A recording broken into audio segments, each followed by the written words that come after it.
Très bonne journée à tous et bienvenue à vous. Et voici notre sommaire d'aujourd'hui. Justement, vous voulez tirer de ce jour le meilleur. Vous voulez profiter de chaque instant. Vous voulez enfin prendre votre vie en main. Mais au fait, ça veut dire quoi prendre sa vie en main? Et si on se posait la question? Et si on posait la question? Nous allons le faire dans quelques instants. Toujours aujourd'hui et peut-être même à cet instant précis, vous vous dites que vous voulez profiter de vos enfants, passer plus de temps avec eux et surtout un temps de qualité. Vous cherchez peut-être un mode d'emploi, on vous le donne dans un petit moment. Alors parfois, nous avons envie de retomber en enfance, de jouer, de nous amuser, d'avoir plein d'émotions comme lorsque les tout petits jouent, lorsqu'ils sont en action. C'est possible grâce à l'Escape Game. Nabil l'a testé pour nous. Et puis après tout ça, on va parler santé, plus précisément de chirurgie nécessaire après une importante perte de poids. C'est notre sommaire d'aujourd'hui. Bienvenue à toutes et à tous. Merci d'avoir choisi Média TV. À tout de suite pour les détails.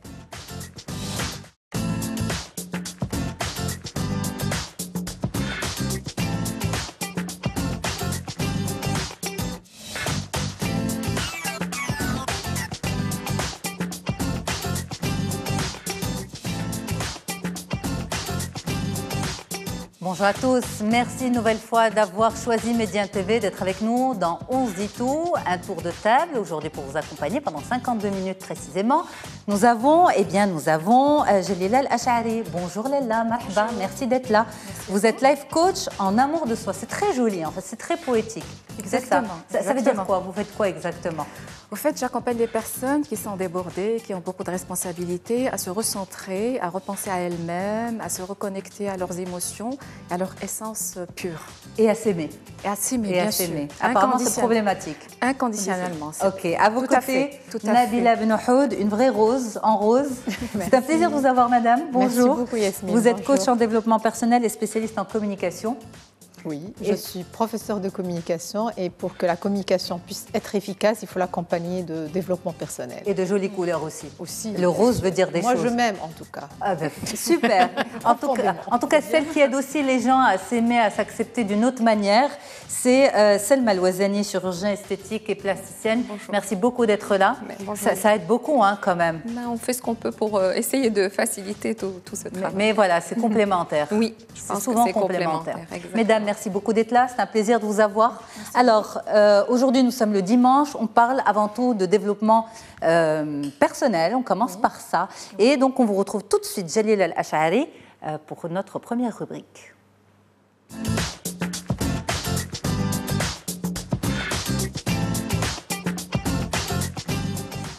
Alors, pour un quotidien plus agréable, avec vous, Jalila El-Ash'ari, vous êtes life coach en amour de soi. Oui. Et avec vous, aujourd'hui, à prendre sa vie en main. Alors, prendre sa vie en main, qu'est-ce que ça veut dire? Qu'est-ce que ça implique? Pourquoi c'est une problématique? Est-ce que nous sommes en train de vivre ou est-ce que nous vivons la vie de quelqu'un d'autre? Nous allons en discuter avec vous juste après ce micro-trottoir. Alors, prendre sa vie en main, c'est toute une combinaison de plusieurs choses en fait, qui font en sorte que l'être humain est capable de s'assurer soi-même au sein de la société ou de son environnement et aussi être capable de mieux cerner sa vie. Donc, et développer son savoir-faire, son savoir-être. Se prendre en main, pour moi, c'est déjà se remettre en question.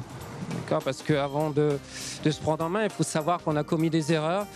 Et en fonction de ces erreurs-là, savoir qu'est-ce que je dois améliorer et qu'est-ce que je ne dois pas améliorer. Donc c'est ça commence par une remise en question et aussi un degré de maturité.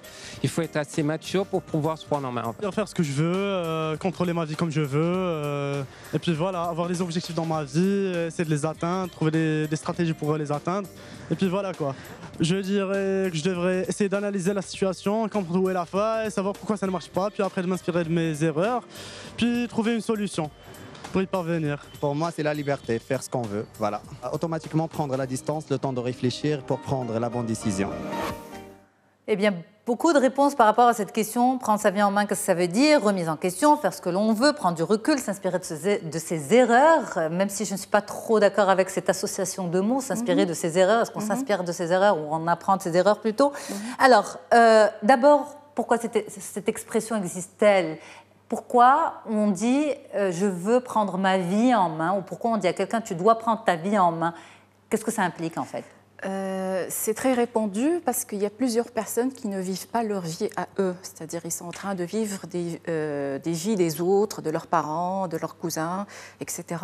Et ils se rendent compte à un certain moment de leur vie que ça ne va pas, qu'il y a de la monotonie, qu'il n'y a pas de passion de vivre. La question qu'on se pose à ce moment-là, c'est qu'est-ce qui me fait courir ? On est stressé, on fait plusieurs choses, mais on n'a pas de goût, on n'a pas de plaisir à les faire, etc. On est en mode pilote automatique. On fait les choses automatiquement et par la suite, on se sent évidé et on se sent coupé de sa propre âme.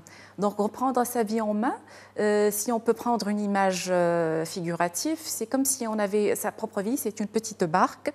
Chacun a sa petite barque et à chacun de savoir gérer sa barque dans les vents et marées de la vie, savoir comment orienter ses voiles, quand est-ce que ramer, quand est-ce que se laisser emporter par le courant, savoir nager aussi, parce qu'on est dans une mer, donc il faut savoir se débrouiller. Il faut être responsable aussi de sa propre vie, ne pas toujours jouer la victime parce qu'on m'a dit, parce qu'on m'a fait, etc., etc. Mais alors, cette petite barque, elle allait dans ce fleuve de la vie. Exactement. Depuis un moment. Oui. Mais qu'est-ce qui vient remuer cette barque et faire dire à la personne « je veux prendre ma vie en main ». Justement. Stop. Qu'est-ce qui se passe ? Le déclic, quand il y a un événement qui se passe dans la vie d'une personne, pour la réveiller un petit peu, elle se rend compte qu'elle est en train de faire des choses qui ne la conviennent pas, qui ne lui ressemblent pas, et qu'elle les fait par peur d'être rejetée ou d'être jugée par les autres. Est-ce que, par exemple, une maladie, un deuil, oui, exactement. Une perte d'emploi, l'arrivée d'un enfant, exactement. Est-ce qu'il y a des choses comme ça? Oui, un mariage, un divorce, un deuil, un licenciement, une maladie souvent. Une maladie grave. La quarantaine. Oui. La quarantaine, c'est vrai, je crois que c'est une période de remise en question. La quarantaine, la trentaine ou la cinquantaine, parce que parfois on se réveille très tôt, parfois on se réveille très tard. C'est vrai. Mais c'est surtout cette sensation d'être comme un robot, faire les choses d'une façon automatique, schématisée, mais pas de plaisir à aller au travail, pas Alors, de plaisir. Cette histoire de plaisir, si vous permettez, Jalila, bien sûr. Justement, aujourd'hui, on parle beaucoup de l'importance de cette notion de plaisir au quotidien. Oui. Prendre du plaisir dans sa vie, prendre du plaisir dans ce qu'on fait. Mais en même temps, est-ce qu'il n'y a pas un risque à trop chercher du plaisir dans tout ce qu'on fait? Est-ce que c'est légitime, ce plaisir absolu, toujours et à tout instant de la vie? Est-ce que ce n'est pas dangereux aussi? Non, le plaisir, il est légitime quand on est en train de nourrir ses besoins et non pas ses désirs. Parce qu'on a des besoins basiques et des besoins qui changent d'importance et de priorité, et on a des désirs. J'ai besoin de bien m'alimenter, mais j'ai envie de prendre un gâteau comme dessert après chaque repas. C'est deux choses différentes. J'ai envie de prendre du temps pour moi, mais je désire partir en voyage pendant toute une année sabbatique. Vous voyez un petit peu, c'est toute une nuance entre ce qui est fondamental, ce qui est besoin, ce dont j'ai besoin pour m'alimenter. Mais justement, par rapport à cet exemple-là, certains vous diront, écoutez, moi j'ai besoin de prendre ma vie en main, j'ai décidé de prendre une année sabbatique, d'aller faire le tour du monde, et c'est mon droit le plus absolu. J'ai décidé de le faire parce que j'ai décidé de prendre ma vie en main. Oui, mais il y a des conséquences, parce qu'on va lâcher son boulot, on a des responsabilités, on a des factures à payer, on a des enfants, on a un conjoint. Donc si on est tout seul et on a besoin de se redécouvrir, passer du temps avec soi, parce que le voyage, ça peut être aussi un déclic pour se rendre compte que notre vie a besoin de prendre un autre chemin, un autre détour. Donc ça peut être quelque chose qui est vraiment ressourçante pour nous. Mais plaquer comme ça tout et tout le monde et sur un coup de tête partir comme ça peut tomber dans un désir enfantin ou d'adolescent.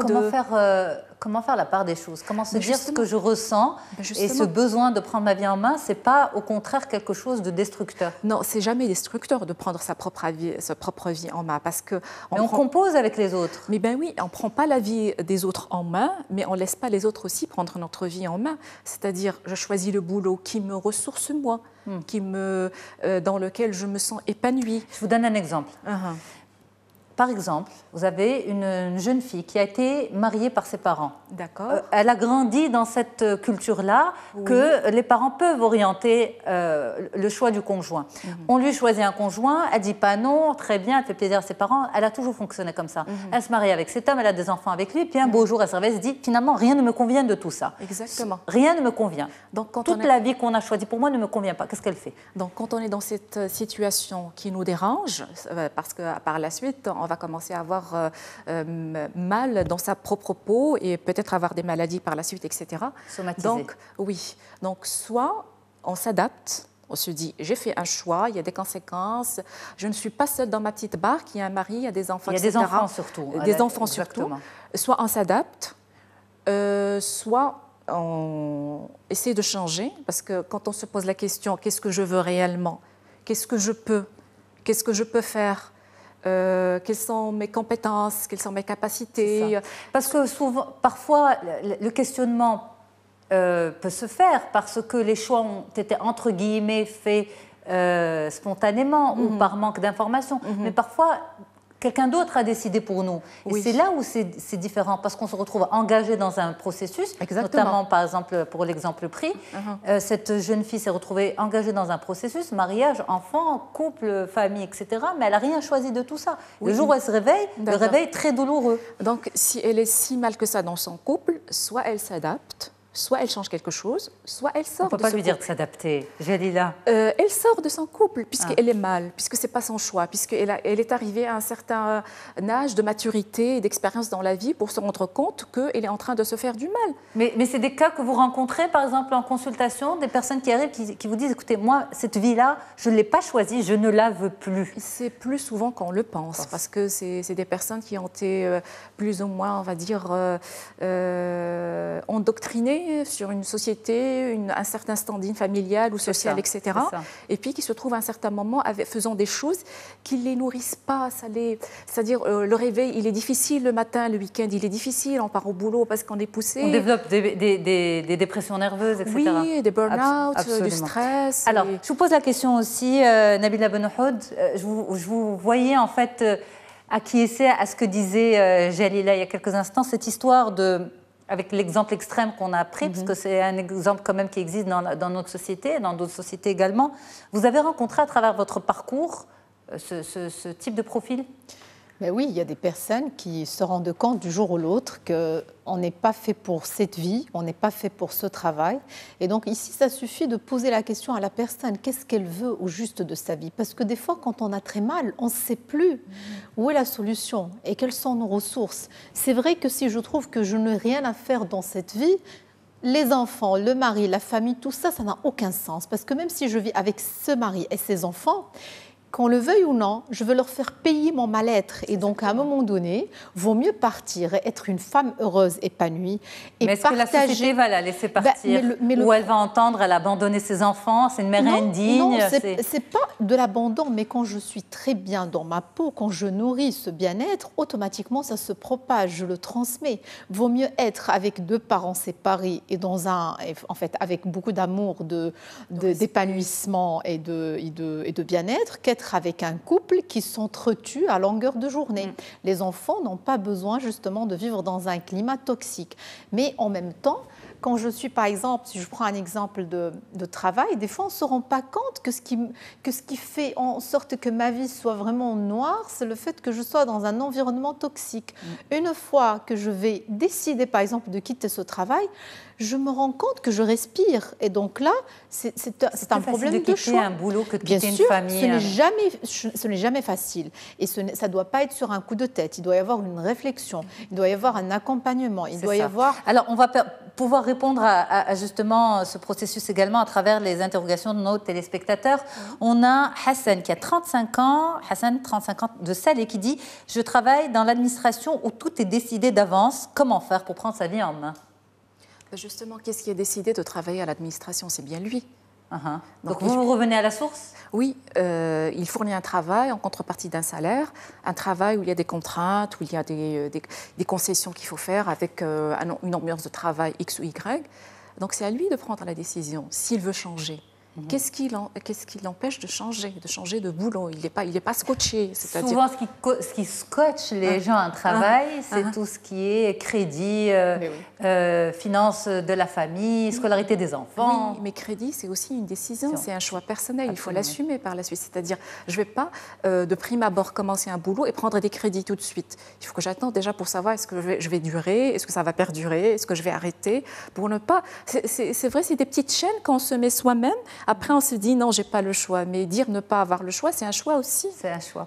Alors, une jeune femme, Asma, elle a 26 ans, elle se pose cette question, justement. Est-ce que cela veut dire qu'il faut tout rejeter de sa vie actuelle lorsque l'on veut prendre sa vie en main? Non, pas du tout. Il faut au fait prendre du recul, prendre du temps pour analyser un petit peu la situation, pour voir ce qui va, ce qui ne va pas. Prendre des vacances ou prendre un temps de retraite, passer du temps avec soi-même, se poser des questions, se faire accompagner idéalement pour savoir pourquoi cette amertume, pourquoi il n'y a plus de joie de vivre, pourquoi on est tout le temps stressé, on court, mais il n'y a pas de plaisir à faire tout ça. Vous parlez beaucoup de plaisir, Jalila. Est-ce que ça peut être une dépression nerveuse?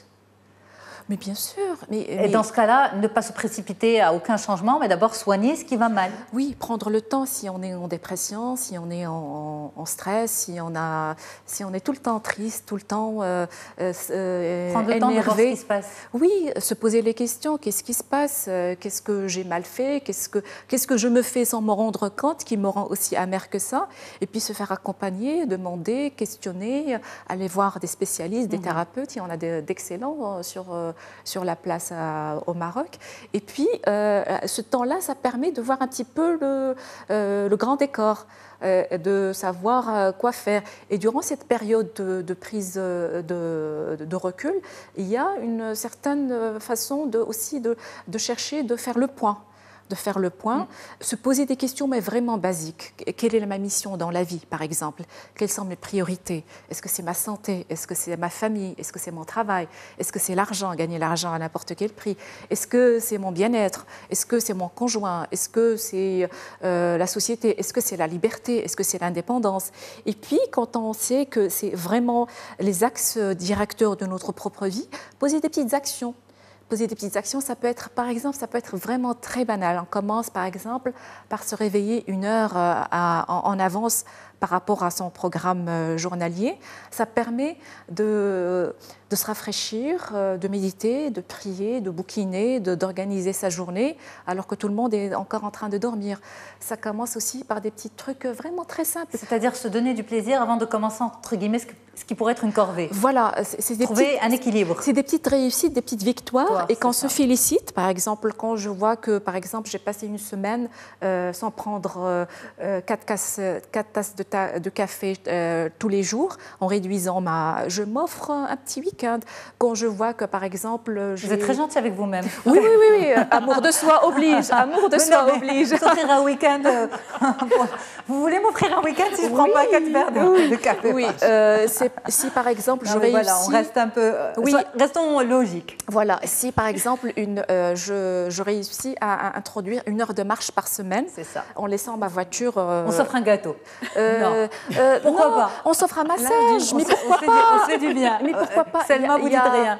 Les gâteaux, je dis non. Il n'y a personne qui saura nous faire des cadeaux comme nous-mêmes parce que nous, on est les plus au courant que de ce qui nous fait plaisir. Bien, merci beaucoup, Jalila Al-Ash'ari, life coach en amour de soi. Exactement. En tout cas, de l'amour pour vous-même, je pense que vous vous en donnez beaucoup et pour nous aussi.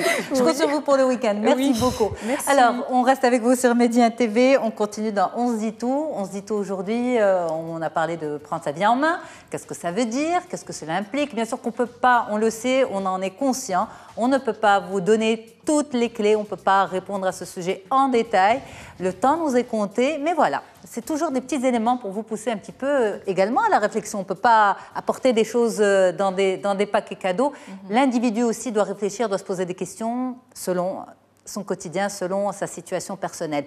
Par contre, il y a vraiment quelque chose qui intéresse beaucoup les parents, c'est passer du temps avec leurs enfants, mais surtout du temps de qualité. Et ça aussi, les spécialistes le disent. Et ça, on en parle avec vous tout de suite. Nabila Benouhoud, vous êtes coach en développement personnel et spécialiste en communication.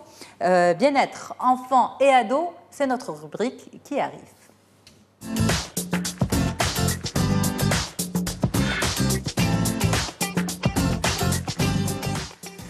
Alors justement, beaucoup de parents culpabilisent à l'idée de ne pas profiter de leurs enfants, à l'idée de ne pas passer assez de temps avec eux. Alors justement, je vous pose la question, Selma Ouzani. Vous êtes maman, Oui. vous avez 3 enfants, Oui. vous êtes très active. Est-ce que vous trouvez le temps suffisant? La colle. Oui, la colle, la colle. je ne trouve pas beaucoup de temps. J'essaie de faire du mieux que je peux quand je suis là, d'être là. Mais c'est très difficile. C'est pas évident. C'est On est très d'accord, difficile. c'est pas Oui. évident. C'est un sujet qui est très important. On le discute avec vous, madame, mais juste après ce sujet. Passer un bon moment avec ses enfants, c'est passer un moment qui permet de répondre à leurs besoins sociaux, leurs besoins affectifs, émotionnels et leurs besoins physiques. Pour répondre à son besoin émotionnel, il faut que l'enfant ressente de la joie. Il faut que les relations que les parents entretiennent avec leurs enfants soient des relations basées sur l'amour, sur la bienveillance, sur le respect, sur la valorisation. Personnellement, j'ai 2 enfants, un garçon et une fille. Maintenant, c'est la reprise d'école. Donc on essaie de sortir un peu en week-end, principalement manger à l'extérieur, enfin pas tous les week-ends bien sûr, mais pendant les vacances scolaires, effectivement des sorties hors Casablanca. Pour répondre aux besoins sociaux de l'enfant, il faut que les moments que les parents passent avec l'enfant lui permettent de se sentir appartenir à une communauté. Pour répondre aux besoins physiques de l'enfant, il faut que les parents fassent en sorte que l'enfant ait une activité physique riche et épanouissante en même temps. La durée du temps que les parents passent avec les enfants est très importante et la qualité de cette durée aussi. Il faut que l'enfant soit la priorité, au centre de ces moments que les parents passent avec lui. Il faut que ces moments que les parents passent avec les enfants soient de vrais moments d'apprentissage. On passe toute la semaine au travail. On essaie au maximum de dédier le week-end aux enfants et on essaie justement de les ramener pour jouer, pour passer du bon moment avec nous. Et en fait, c'est nous qui passons du bon moment avec nos enfants. Alors, mesdames, beaucoup parlent justement de passer du temps avec les enfants pendant le week-end parce que, on peut le dire, la semaine, c'est très compliqué, c'est pas évident. Nabila Benouhoud, vous avez la clé pour nous, la solution pour nous? Comment passer du temps de qualité avec nos enfants? Vous avez des enfants également, bien sûr. Oui. Vous avez la solution? Écoutez, la solution, c'est on n'est pas des parents indignes parce qu'on ne passe pas beaucoup de temps avec nos enfants. Merci beaucoup de nous rassurer. Mais ça bien rassure sûr, tout le monde, je crois. Vous êtes des personnes actives, donc vous passez beaucoup de temps en fait au travail, sur la scène publique, à la maison aussi avec les enfants. Donc chacun de nous, fait ce qu'il peut. On fait ce qu'on peut parce que pourquoi on travaille, pourquoi on sort? Parce que tout simplement, on a besoin de nous accomplir. La première des choses que je peux dire, c'est que je travaille parce que je dois m'épanouir. C'est-à-dire ça me fait du bien de me développer, de m'épanouir. Et si je suis quelqu'un d'épanoui, je serai très positive pour mes enfants. Absolument. Quand je sors, je ne vais jamais dire à mes enfants, je sors parce que je dois ramener de l'argent pour vous acheter telle et telle chose. Ça, c'est hors de question. Certains parents le font. Oui. Il ne faut pas. Ils le font parce que toujours l'intention est positive. C'est parce qu'ils ne savent pas peut-être choisir les bons mots pour les dire aux enfants, mais les enfants ils vont finir par vous dire on n'a pas besoin d'argent. C'est ça. On a besoin ils le disent d'ailleurs. Ils le disent, enfants, oui. Ils le disent, mais quand ça nous arrive de sortir, ça nous arrive de partir en voyage, d'assister à des conférences, de faire pas mal de choses, il faut juste expliquer aux enfants que maman a besoin de se sentir bien. Maman doit étudier, maman doit travailler parce que pour elle, c'est la seule chose qui lui permet de son épanouissement. Et vous serez bien si maman est bien. De toute façon, ils le comprennent. Aussi. Papa aussi. Bon, je parle de maman parce que... C'est vrai. Alors justement, est-ce que les mamans culpabilisent plus que les papas? Messieurs, désolé pour la question, je ne sais pas. Mais voilà, est-ce que les papas c'est normal. On a moins tendance à culpabiliser plus que les papas. C'est tout à fait normal parce que nous, on a passé plus de temps avec l'enfant, à l'allaiter, à le nourrir. On a pris soin de lui plus que le papa. Je ne dis pas que les papas ne font rien, mais on a tendance, c'est l'instinct maternel. Et donc, à un moment donné, on a l'impression que quitter l'enfant, partir travailler, c'est vraiment injuste et on sent que la société tout entière complote contre nous parce qu'on est obligé de laisser l'enfant et de partir. Non, mais cet enfant, si on lui dit même un jour, 3 jours, 1 mois, moi je suis sûre que les enfants comprennent. Quand on lui donne tout l'amour qu'il faut, il n'a pas besoin de rester collé à nous 24 heures sur 24. Justement, pas rester collé 24 heures sur 24, tant mieux, parce que de toute Bien manière, sûr. c'est pas possible. Impossible. Déjà. Mais ensuite, beaucoup de personnes sur le reportage disaient c'est le week-end que nous passons du temps, c'est pendant le week-end que nous passons du temps avec nos enfants. Combien de rendez-vous arrivez-vous à placer le week-end avec vos copines, par exemple? Aucun. Je vous dis la vérité, vous me posez la question. Oui. Aucun. Alors Yasmine, Je les place quand ils dorment. Quand il n'y a aucun rendez-vous, des fois on se sent mais vraiment dépourvu de nos ressources. On n'a plus rien à donner parce que nous-mêmes, on n'est pas ressourcés. C'est ça. Le problème... mais le souci, c'est qu'on bosse, oui. Très bien, Oui. on n'est pas là parce qu'on travaille, et on se dit, je ne peux pas en plus me permettre d'aller passer un week-end avec mes copines ou là quelques heures avec mes copines parce que je dois les consacrer à mes enfants. Déjà, je dois le consacrer à mes enfants. Je les ramène au parc et je leur fais payer ça. Déjà, je suis là en train de les regarder jouer. Je ne fais aucun effort. Je ne souris pas. Alors faites vite, jouez vite parce qu'on va partir. On les stresse. Mais quand on arrive des fois à placer rien qu'un petit rendez-vous de 2 heures pour quelque chose qui me ressource, je rentre à la maison tout épanoui. Je n'ai pas besoin de leur faire payer ça. Alors comment je passe mon temps de qualité avec eux? C'est ça, c'est que je me donne du temps d'abord? D'abord, il faut se sentir pas du tout coupable. C'est-à-dire, il n'y a pas de culpabilité à travailler. C'est-à-dire, chacun de nous fait un choix. Soit on est femme au foyer, et même les femmes au foyer, des fois, elles ont du mal à s'occuper de l'enfant parce qu'elles ont beaucoup de charges, il faut le dire. Donc, il faut dire que d'abord, il y a un travail. Je m'occupe d'un certain nombre de choses, j'ai des responsabilités. Mais en même temps, je dois dégager par jour un petit moment pour les enfants. On n'a pas besoin de rester avec les enfants 3-4 heures. Déjà, ils rentrent de l'école, je ne sais pas, 5 heures, 6 heures. Les devoirs, c'est un moment de qualité? Alors, ça dépend aussi. Déjà, le mot devoir, moi, ça me dérange. Devoir, c'est un devoir. Quand il s'agit de devoir, donc il n'y a plus de plaisir. Mais on peut tout de même transformer ce moment en un moment de plaisir.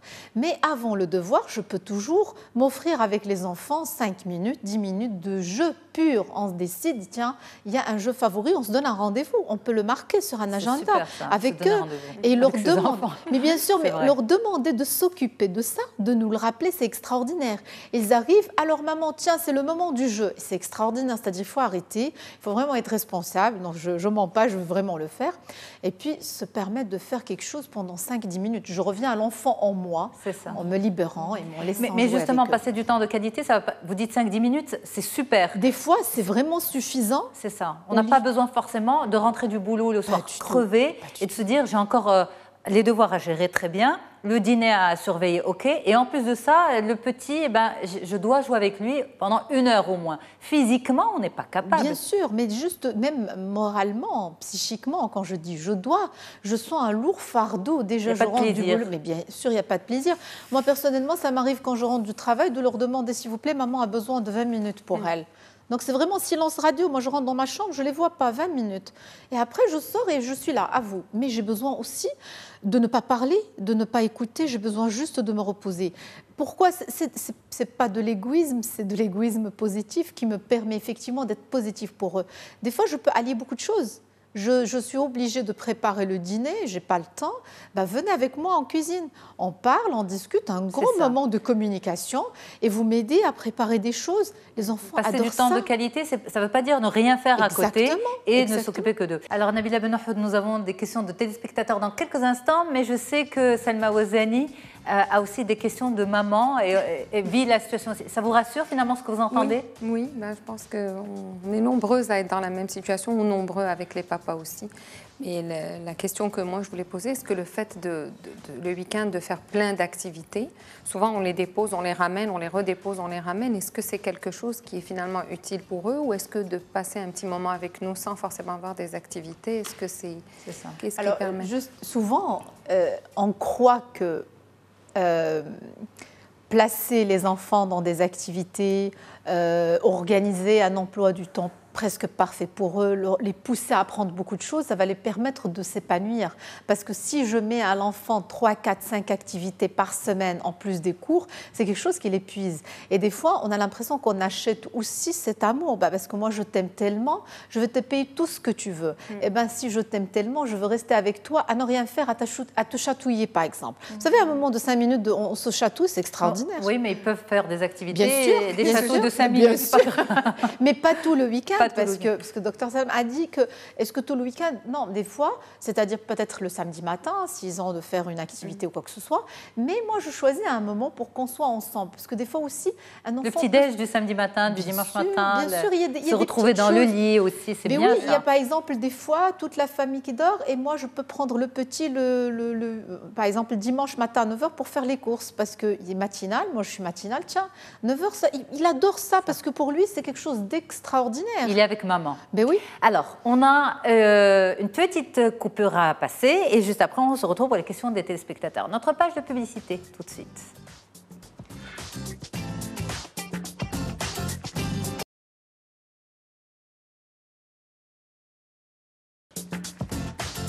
Et on continue notre deuxième partie d'émission pour vous. On se dit tout reprend avec d'abord ce premier sujet consacré à prendre sa vie en main. Qu'est-ce que ça veut dire? Qu'est-ce que ça implique? Ensuite, du temps de qualité à passer avec ses enfants. Ça, c'est notre sujet de tout de suite qu'on n'a pas fini de discuter. Et puis tout à l'heure, si vous avez envie de vous amuser comme des gamins, courir dans tous les sens comme des gosses, eh bien, Mehdi a testé pour nous l'escape game. Nous allons regarder ça dans un petit moment.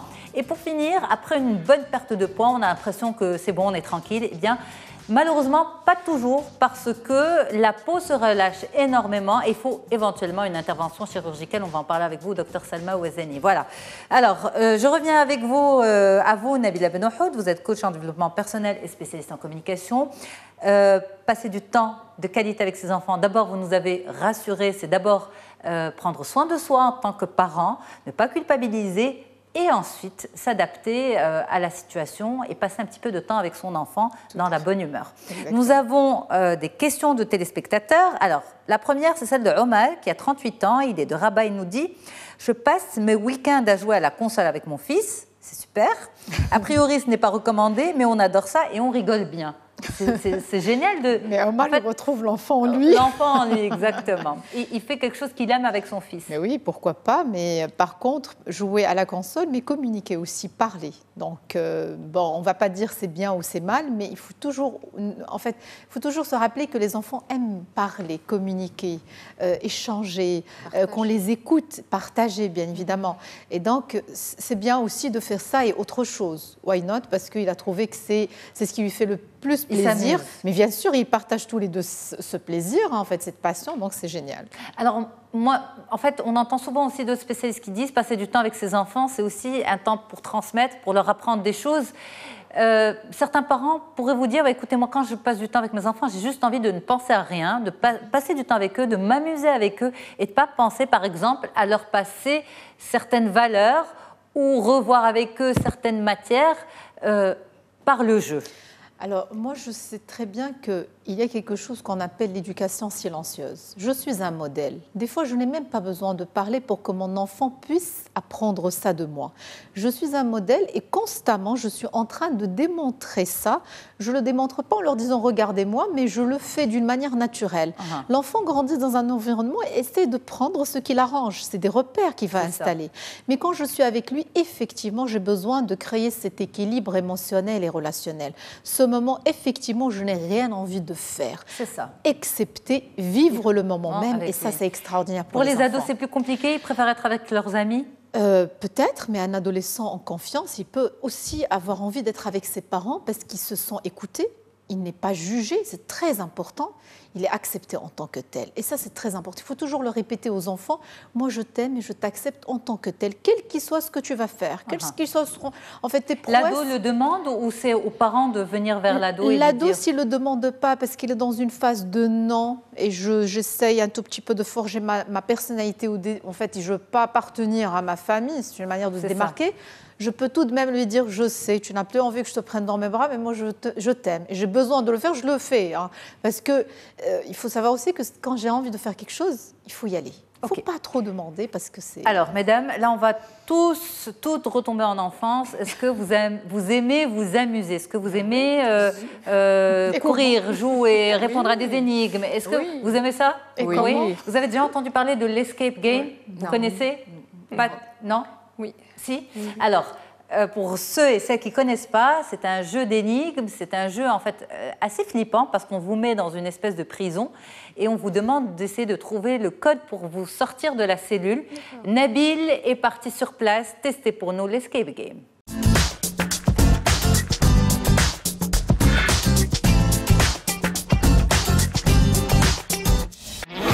Salut Yasmine et bonjour à tous. Je suis très heureux de vous retrouver pour un nouvel épisode d'On a testé pour vous.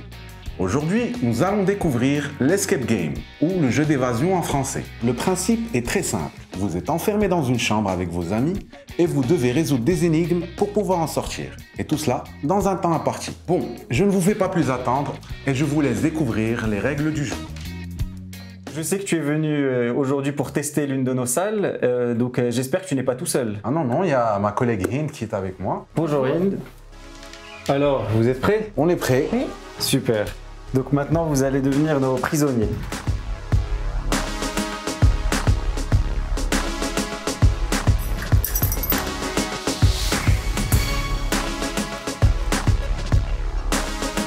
Nabil, tu m'entends? Oui. Alors sur le mur, j'ai FM, ça doit peut-être dire radio. Cherche une radio. Il y a une radio, oui. Et Nabil, dis-moi le code. 4. C'est bon, j'ai ouvert. Il y a des clés? Yeah! Tu as combien de chiffres?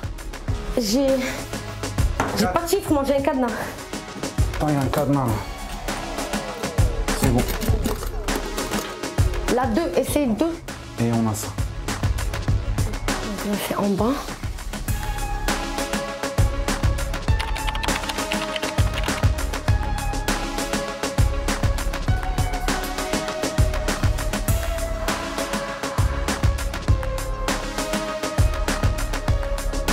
C'était vraiment top. J'ai pas senti le temps passer et je ne pensais qu'à la façon dont j'allais pouvoir sortir de cette cellule. En tout cas, je conseille ce jeu pour les sorties en famille, entre amis ou entre collègues.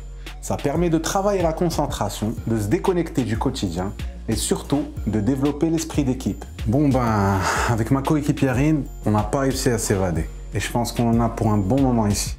Alors Yasmine, je t'en prie, viens me chercher. Viens me sortir de là, s'il te plaît. Je ne sais pas si je viens te chercher ou pas. Alors, justement, est-ce qu'il va y avoir un cadeau après? Si on partage, je viens. S'il n'y a rien, tu te débrouilles avec Hind. En tout cas, merci beaucoup à tous les deux. Bravo. Et on la voyait complètement assommée. Mesdames, ça vous intéresse? Oui, ça va. Ouais, à faire? Oui, c'est intéressant. C'est assez particulier quand même, Exactement. se retrouver dans une prison. Bref, ben ça, c'était Mehdi et Hind pour On a testé pour vous l'escape game. On enchaîne avec quoi cette fois-ci? Avec notre interview santé. Perdre du poids, c'est pas forcément toujours... C'est une bonne idée, bien sûr, mais ce n'est pas toujours forcément la solution pour être bien dans sa peau. On va voir pourquoi. Ça, c'est pour notre rubrique Bien-être santé.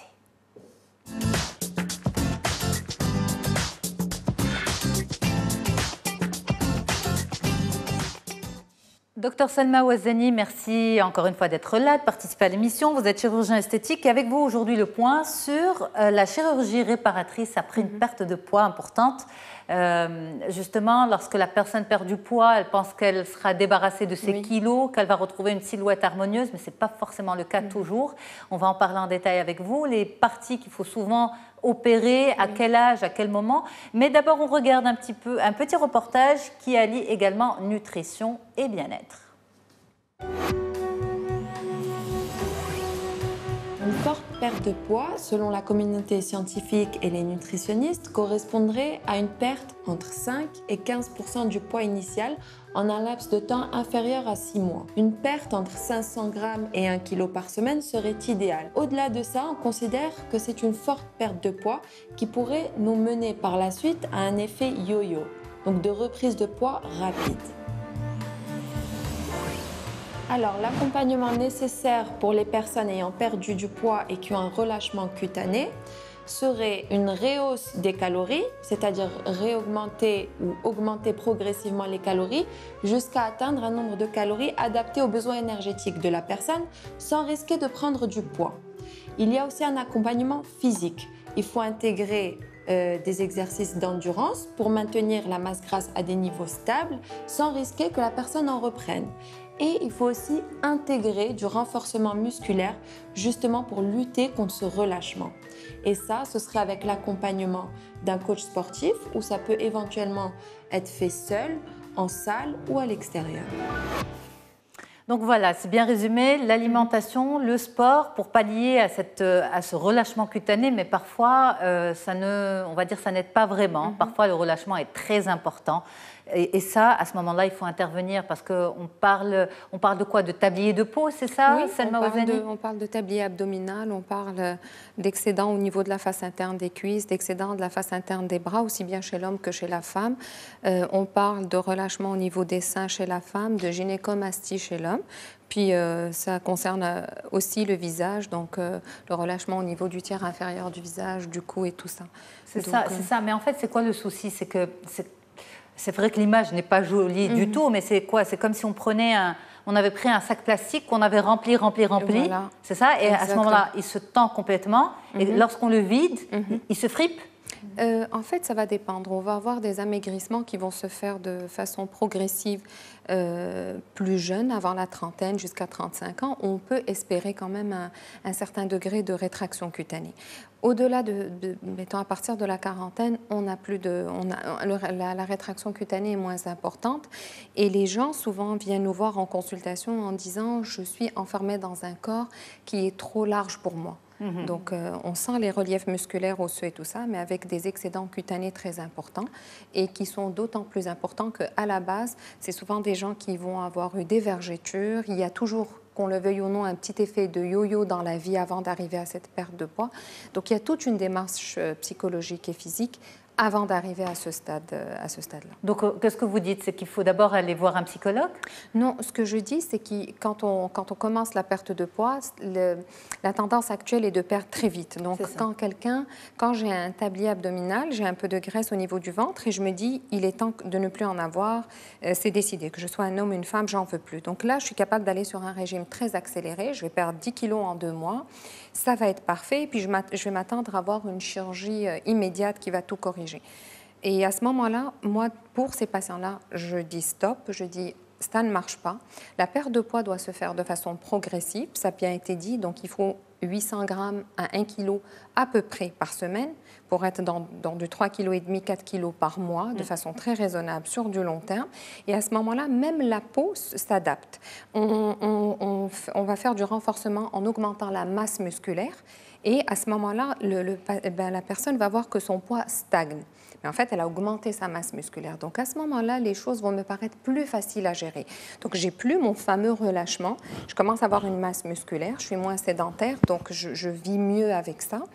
Et du coup, nous, en tant que plasticiens, en chirurgie esthétique, c'est plus facile pour nous d'opérer avec moins de grandes cicatrices et moins de gros dégâts. Donc c'est à peu près ça le principe. Est-ce que les gens, en perdant du poids, anticipent en fait le besoin en chirurgie esthétique et réparatrice, ou finalement se disent non, mais je vais perdre du poids et en fait je vais retrouver une très jolie silhouette. Ils ne s'attendent pas du tout à devoir rentrer dans un processus. Oui, beaucoup de personnes. Dans les pertes de poids massives, je parle des pertes de poids après obésité, ne s'attendent absolument pas à ce qu'ils vont vivre et parfois ça devient très lourd. Donc c'est pour ça qu'il faut toute une préparation, il faut que ça se fasse progressive, il faut qu'il y ait du coaching sportif ou de l'auto-initiative, on va dire, de sport et tout ça. Et souvent, les gens ne s'attendent pas quand une personne vient puis qu'elle a un relâchement au niveau des bras et qu'on lui dit, écoutez, vous avez perdu 40 kilos, 30 kilos, là, je vais devoir faire une cicatrice qui est longue, c'est difficile à accepter. C'est ça. Et puis c'est visible, hein, ça reste visible. Alors que si cette perte de poids se fait progressivement, on est capable de trouver des solutions, on va cacher les cicatrices à l'intérieur des bras, on va cacher comme des cicatrices, même pour les hommes, on va les cacher au niveau des dessous, des shorts, des caleçons, des culottes et tout ça. Alors, on peut le faire. Il y a de plus en plus de tendances, des choses de plus en plus belles, mais il faut que ce soit, moi je dis tout le temps, il faut que le patient, la patiente soit stable, stable psychologiquement et stable physiquement. Parce qu'après, c'est des cicatrices qui sont portées à vie. Mais moi, il m'est déjà arrivé de voir des patients qu'on a opérés, qui ont repris dans les 6 mois 30 kilos et qui arrivent avec des très grandes cicatrices. Donc, c'est une démarche complexe, c'est une démarche qu'il faut faire. La chirurgie esthétique, donc de correction, n'est que l'étape finale. Ok, très bien. Mais en fait, à vous entendre, vous êtes presque en train de dire aux gens, ne venez pas me voir en tant que chirurgien esthétique d'emblée. Ne pensez pas que vous allez perdre du poids et que vous allez atterrir chez moi. Je vais finir par... je vais résoudre je vais finaliser en fait la perte de poids. Perdez du poids, oui, c'est bien pour la santé, voilà. Ça va vous faire sentir mieux dans votre peau, mais perdez-le avec plus de conscience, soyez plus conscient, et peut-être que vous n'aurez pas besoin de moi. Non, en fait, l'idée globale, c'est que, je parle pour mon cas à moi, puis je pense que ce sont les recommandations internationales, il m'est arrivé d'avoir des patients qui viennent en disant « je veux une liposuction parce que je n'arrive pas à perdre de poids ». Là, je dis « vous revenez me voir régulièrement, on se dit un petit bonjour, mais je ne peux pas vous opérer ». Quand on a un indice de masse corporelle, on le calcule sur Internet, qui est supérieur à 30, si je fais une liposuction, une abdominoplastie, le résultat va être effroyable. Donc, la chirurgie esthétique est un complément nécessaire, c'est vraiment nécessaire, mais après toute une démarche. Donc, perdre 20 kilos en un mois et se dire la chirurgie esthétique va tout régler, non. Les choses doivent se faire de façon progressive pour un résultat stable dans le temps. Et on a énormément de demandes, on répond énormément à ces choses-là. Actuellement, on fait des très très jolies choses, mais il faut qu'elles soient bien indiquées. C'est un peu le message. Alors justement, vous êtes life coach en amour de soi.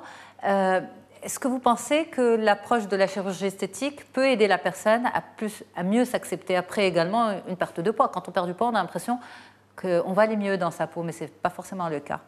Oui, au fait, il faut se poser la question dans l'autre sens. Est-ce qu'il faut s'aimer pour accepter son corps comme il est au lieu d'essayer de changer? Mais parfois, est-ce qu'on ne pousse pas trop le bouchon, un peu trop, à dire aux gens « aimez-vous comme vous êtes », même si au niveau de la santé, c'est pas bon, cet excédent de poids? Non. Quand il est question de santé, c'est vrai qu'il faut intervenir d'une façon chirurgicale, d'une façon médicale. Donc, l'idéal, c'est d'être dans une certaine acceptation de son aspect physique, parce que parfois, on a recours à la chirurgie esthétique pour des petits trucs vraiment... Pour des petits détails. Voilà, on cherche la perfection et à savoir si on va s'aimer ou pas. Ça. Mais là, le sujet, c'est vraiment une perte de poids importante, parce qu'il y avait justement... Oui, bien sûr, des kilos.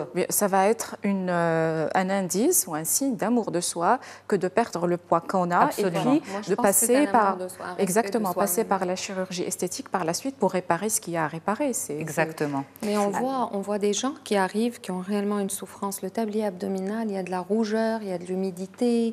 Les gens sont souffrants. Il y a une réelle souffrance là-dedans, puis une difficulté à se retrouver. Et ça, bien sûr, il y a une indication extraordinaire et on se sent utile à faire ça. Donc, il y a réellement un besoin. Est-ce que la convalescence est lourde? Non. Moi, je pense que si l'indication est bonne, la convalescence se passe très bien.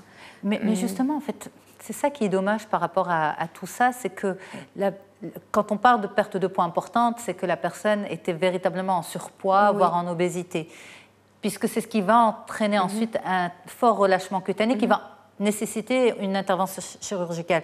Et finalement, c'est dommage parce que la personne se retrouve à rentrer dans un autre cercle. Elle a perdu du poids, elle doit se faire opérer, elle aura des cicatrices à gérer. Et c'est ça, en fait, qui est dommage, carrément, d'être dans tout ça.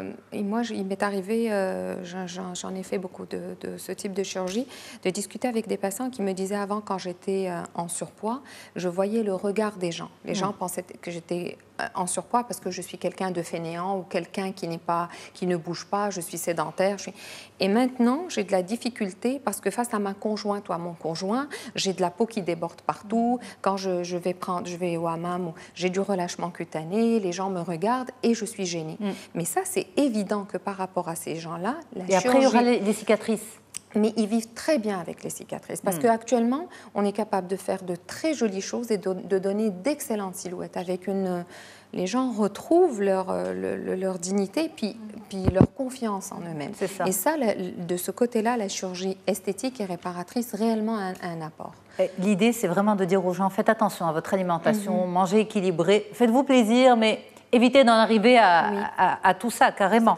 Alors, on a une question de téléspectateur qui dit, est-ce que toute forte perte de poids implique forcément une chirurgie réparatrice? Non. Est-ce qu'il y a des peaux qui reviennent plus facilement, des âges qui facilitent une rétraction de la peau? Oui, alors en fait, souvent à l'adolescence, il y a une étape qui est importante, c'est plus souvent les jeunes filles, actuellement de plus en plus de jeunes adolescents garçons, vont prendre du poids au moment il y a un petit côté héréditaire, ils vont prendre beaucoup de poids. Et là, elles vont voir apparaître énormément de vergetures, il y a la pression souvent de la maman, la pression sociale et tout ça. Et les réseaux sociaux aujourd'hui. Voilà, et arriver vers l'âge de 18 ans... Pourquoi vous dites, pourquoi vous dites pression de la maman? Parce que les mamans sont très touchées. Souvent, elles viennent avec la jeune fille, avec le jeune garçon en disant « écoutez, il était bien jusqu'à il y a 2-3 ans ».